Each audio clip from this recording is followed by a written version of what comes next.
අපගේ ආරාධනා පිළිඅරගෙන මෙතනට පැමිණි පන්නල ප්‍රාදේශ සභාවේ ගරු සභාපතිතුමන් ලංසකාර මැතිතුමා ඒ වගේම කොට්ටාස භාර මන්ත්‍රීතුමා අපගේ සේවක මහත් මහත්මීන් ඇතුළු මෙතනට පැමිණි වැඩ කරන කට්ටිය සියලු දෙනාම පිළිගන්නවා.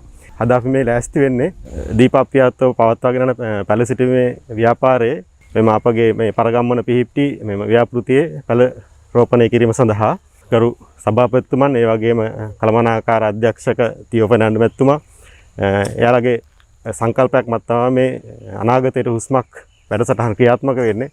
අපත් තමග එක්වුණු අපේ සභාපතිතුමාටත් ගරු මන්ත්‍රීතුමාටත් ආරාධනා කරනවා පැලයක් සිටවලා ඒක සංකේතවත් කරන්න.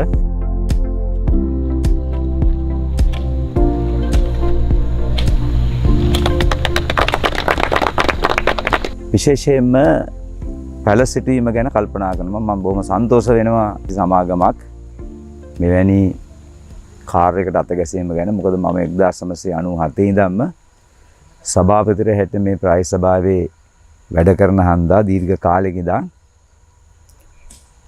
කිසිම සමාගමක් මෙහෙම කළේ නැහැ.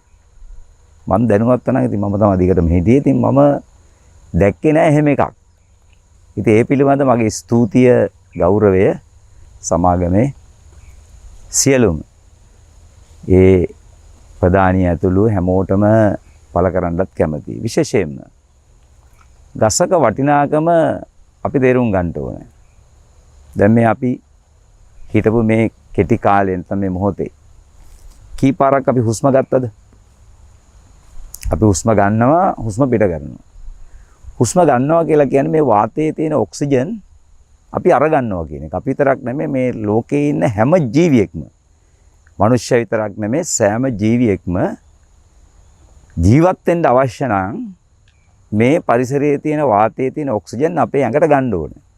ජීවිත ආරක්ෂා වෙනවා වගේම මේ මහ පොළේ වතුර රඳින්නේ මේ ශාකහන්ද, අපිට ආහාර දෙන්නේ ශාකහන්ද. ඒ නිසා ශාකවල වටිනාකම මම හිතනවා මේ සමාගම තේරුම් අරගෙන නියමාකාරයෙන් මේක විශාල මාතෘකාවක්. මේ ශාක සහ ජීවීන් පිළිබඳ මේ කාරණාව ගැන කතා කළොත් මේක පැයක දෙකක කතාවක් අන්ද මම මේ බොහොම කෙටියෙන් මේ ටික කිව්වේ.